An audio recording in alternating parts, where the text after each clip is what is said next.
என் friend ஒருத்தர் இருக்கான். அவனுக்கு என்ன பிரச்சனைனா, அவங்க வீட்ல டிஸ்டர்ப் பண்ணுறாங்க, டார்ச்சர் பண்ணுறாங்க. இவன் என்ன பண்ணுறான்னா, சும்மா சும்மா ஃபோனே பார்த்துட்டு இருக்கான்னு சொல்கிறாங்க. இவன்கிட்ட கேட்டால், நான் அப்படிலாம் பார்க்கல. ஃபோனை நல்லது தான் யூஸ் பண்ணுறேன். நான் சரியாக தான் பயன்படுத்துகிறேன். ஆனால் ஏன்னு தெரில, எங்கள் வீட்டு புரிஞ்சிக்கவே மாட்டேங்காங்க, திட்டிக்கிட்டே இருக்காங்க. நான் என்ன பண்ணுவேன் அப்படிங்கிறான். இவனை ஃபேமிலி புரிஞ்சிக்க மாட்டேங்காங்க, ஃபேமிலியை இவன் புரிஞ்சிக்க மாட்டேங்கான். ஃபேமிலி இவன் நல்லது தான் சொல்கிறாங்க, ஆனால் இவனுக்கு அது புரிய மாட்டேங்குது. இதனால் என்ன ஆகிறான்னா, ரொம்ப குழம்பி போய் ரொம்ப ஒரு மாதிரி தன்னை டிப்ரெஸ்டாக ஃபீல் பண்ணி என்ன பண்ணே தெரியாமல் முடிச்சிட்டு இருக்கான். இந்த மாதிரி சில குரூப்பு. இதில் இன்னொரு சில பேர் இருக்காங்க. அவன் நல்லா படிச்சுட்டான், டிகிரி வாங்கிட்டான். இன்டர்வியூ அட்டன் பண்ணால் நல்லா வேலை கிடைக்க மாட்டேங்கி. சரி, வேறு இன்டர்வியூ போனால் பார்த்தோன்னா அதுக்கு நல்லா சம்பளம் கிடைக்க மாட்டேங்கி, ரொம்ப கம்மியாக கிடைக்குது. ஏதாவது பண்ணி லைஃப்பில் செட்டில் ஆகணும் முயற்சி பண்ணால் அதுக்கு ஏதாவது ஒரு தடங்கள் வந்துகிட்டே இருக்குது. அவனுக்கு ஒரு டிப்ரெஷனு, இதனால் சோர்ந்து போய் உட்காந்துருக்கான். இதெல்லாம் மீறி இன்னொருத்தன் போய் வேலை போய் உட்காந்தா அவனுக்கு அங்கே உள்ள பாஸு இல்லை அங்கே உள்ள அந்த மேனேஜரு ஹெச்ஆர் அவங்க பிரச்சனை பண்ணுறாங்க. அவங்களையும் சமாளிக்க முடியல, கஷ்டம். இப்படி எல்லா விதத்துலையும் ஏகப்பட்டவர் பிரச்சனை பண்ணிட்டே இருக்கிறாங்க. வாழ்க்கையில் மேலே போகிறோம், முன்னேறும் ஒருத்தர் முயற்சி பண்ணாலே அவனுக்கு அகென்ஸ்டாக வர்றதுக்கு நிறைய காரணம் இருக்குது. இதுக்கெல்லாம் என்ன தான் தீர்வு, இதுக்கெல்லாம் சொல்யூஷன் இருக்குதா அப்படின்னு யோசிக்கிற உங்களுக்காக தான் இந்த வீடியோ. நான் கண்டிப்பாக கடவுளை பற்றி தான் பேச போகிறேன். பைபிள் தான் அப்படி என்ன சொல்லியிருக்குது அப்படிங்கிறது தான் என்னுடைய டாக். நான் என்ன நம்புகிறேன்னா, உலகத்துக்கு நிச்சயமாக கடவுள் நம்பிக்கை தேவை. ஏன்னா ஒரு கடவுள் இல்லாமல் இந்த உலகம் வந்திருக்க முடியாது, சிருஷ்டிகர் இல்லாமல் சிருஷ்டிப்பு வந்திருக்க முடியாது அப்படிங்கிறது என்னுடைய நம்பிக்கை. நான் நம்புகிற கடவுள் இயேசு கிறிஸ்து. அவரு நம்ம வாழ்க்கையில் முன்னேறதுக்கு மேலே போகிறதுக்கு நிச்சயமாக உதவி செய்கிறாரு. அவர் எப்படி பண்ணுறாரு அப்படிங்கிறத இன்றைக்கி நான் சொல்கிறேன். கடவுளை இயேசு கிறிஸ்து ஏன் சிலுவையில் மரிச்சார் அப்படிங்கிற வீடியோவை பற்றி பேசிக்கிட்டு இருக்கோம். என் வீடியோ ஃபாலோ பண்ணுறவங்களுக்கு தெரியும்.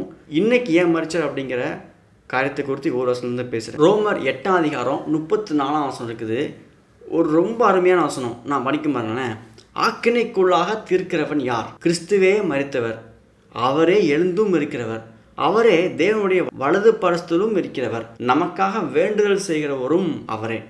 இந்த வசனம் ரொம்ப அமேசிங். கடவுள் என்ன பண்ணாராம்? மரித்தாராம், உயிர்த்தாராம், வலது பரஸ்தில் இருக்காராம், பரிந்து பேசுகிறான். 4 கருத்து சொல்லுது. இது 4மே உங்களை கொடுத்து என்னை கொடுத்துன்னு சொல்லுது.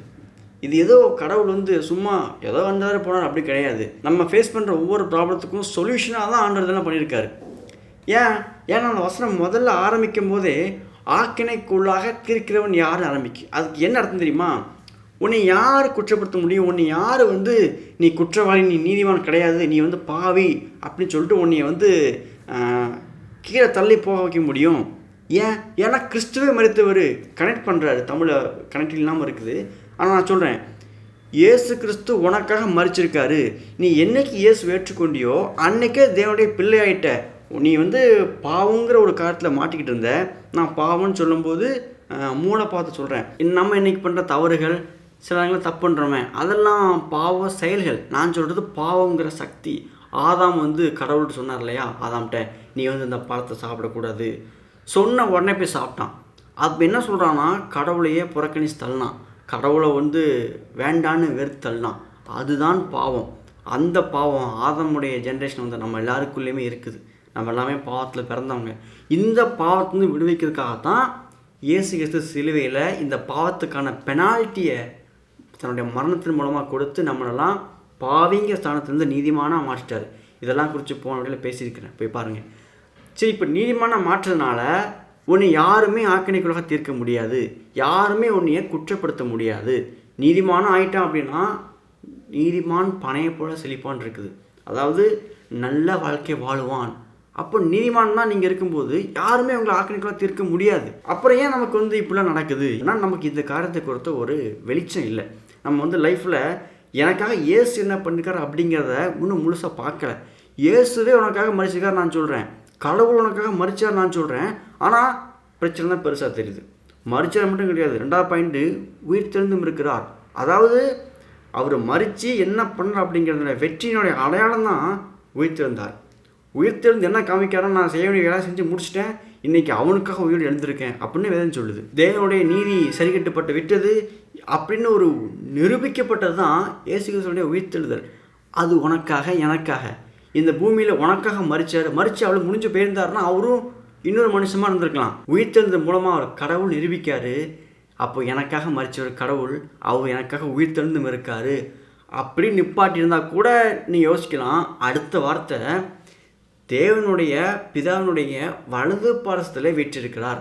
வலது பாரசம் அப்படி சொல்லும்போது அதிகாரம் அப்புறம் ஹானர் இதெல்லாம் யாருக்கு கொடுப்பாங்களோ அவங்க தான் வலது பக்கத்தில் ரைட் சைடில் உட்கார வைப்பாங்க. அந்த காலத்தோட வழக்கம் அது. இப்போ இயேசு கிறிஸ்து தேவனுடைய வலது பாரசத்தில் இருக்கார் அப்படின்னா, இன்றைக்கி யார் உங்களுக்காக மரித்தாரோ, யார் உங்களுக்காக உயிரோடு எழும்பினாரோ அவர் தேவனுடைய வலது பாரசத்தில் இருக்கார். அதாவது அர்த்தம் என்னென்னா, அவர்கிட்ட தான் பவர், அத்தாரிட்டி, ஹானர் எல்லாமே இருக்குது. உங்களுக்காக உயிரே கொடுத்தவர்கிட்ட தான் அத்தாரிட்டி, பவர் எல்லாமே இருக்குது. அப்படின்னா உங்கள் வாழ்க்கையும் என்னோடய வாழ்க்கையும் யார் கீழே கொண்டு போக முடியும்?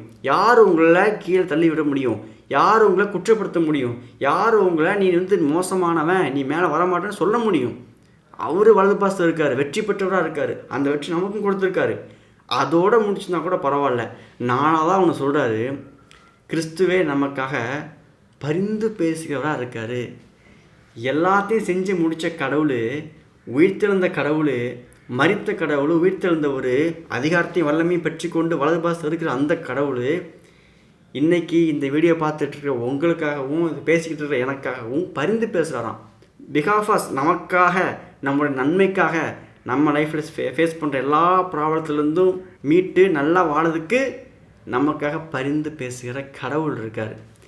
இப்படியெல்லாம் இருக்கும்போது உங்களை யார் குற்றப்படுத்த முடியும்? குற்ற மனசாட்சி இருக்குன்னு நான் சொன்னோம்ல, அந்த குற்ற மனசாட்சிலேருந்து வெளியே வர முடியும். நீங்கள் சில நேரங்கள் தவறு செஞ்சால் கூட நீங்கள் நீதிமான் தான். ஏன்னா நீங்கள் இயேசு விசுவாசிட்டீங்க, நீங்கள் பிள்ளையாக மாறிட்டீங்க. அந்த தவறுகளை சரி பண்ணதுக்கு உதவி செய்வார். ஆனால் அதுக்காக நீங்கள் நான் தவறு செஞ்சுட்டேன், என்னால் மேலே வர முடியாது, நான் அவ்வளோதான் அப்படி திங்க் பண்ணக்கூடாது. எனக்காக இயேசு மரித்திருக்காரு, அவர் உயிர்த்தெழுந்திருக்காரு, எனக்காக பரிந்து பேசுகிறாரு அப்படி நம்பணும். நம்பும் பொழுது இந்த சின்ன சின்ன தவறுகள்லாம் மேற்கொள்ள முடியும், பாவத்துலேருந்து வெளியே வர முடியும், வாழ்க்கை நல்லா மாறும், கொஞ்சமாக படிப்படியாக மாறும். ஒரு இன்டர்வியூ கிடைக்கல, ஒரு இன்டர்வியூ வேலை கிடைக்க மாட்டேங்க அப்படின்னா ஞாபகம் வச்சுக்கோங்க, ரெக்கமெண்டேஷன் பூமியில் இல்லை, கடவுள் இருக்கார், பரிந்து பேசுகிறார் இல்லையா, அந்த கடவுள் நமக்கு ரெக்கமெண்ட் பண்ணுறாரு, நல்ல வேலை கிடைக்கும்னு நம்பணும். ஏன்னா உயிரே கொடுத்த கடவுள் மற்றதை செய்யாமல் இருப்பாரா? என்னுடைய மேனேஜர் எப்படி பண்ணுறான், என்னுடைய மேலதிகாரி எப்படி பண்ணுறாங்க அப்படி யோசிச்சிங்கன்னா, அதிகாரத்தையும் வல்லமை பெற்றுக்கொண்டு வலது பாசத்தில் இருக்கிற கடவுளுக்கு மீறி உங்களுக்கு மனுஷன் எதாவது செஞ்சிட முடியுமா? அப்போ யார் மேலே உங்கள் நம்பிக்கை இருக்குது? இயேசு உங்களுக்காக மரித்திருக்காரு, அவர் உங்களுக்காக பரிந்து பேசிக்கிட்டா இருக்காரு. இதெல்லாம் இப்படி இயேசு என்ன பண்ணார், எனக்கு என்ன செஞ்சுருக்காரு, அவருடைய மரணம் எனக்கு என்ன பண்ணியிருக்குது, இப்படிங்கிறத நம்ம அதிகமாக யோசிக்க தியானிக்க இந்த உலகத்தை நம்ம வெற்றி பெற முடியும். எப்படி இயேசு கிறிஸ்து மரணத்தையே ஜெயித்து வெற்றி பெற்றவராக உயிர்த்திருந்தாரோ, நம்மளும் இந்த பூமியில் வெற்றி வாழ்க்கை வாழ முடியும். எப்போ இயேசுவை எப்படிப்பட்டருங்கிறத அதிகமாக பார்க்க நம்ம என்னென்னா எப்போ மாத்திரம் ஒன்று பிரச்சனையை பார்ப்போம், நம்மகிட்ட என்ன இருக்குன்னு பார்ப்போம், நம்மகிட்ட என்ன இல்லைன்னு பார்ப்போம், நமக்கு என்ன தேவைப்படுதுன்னு பார்ப்போம்.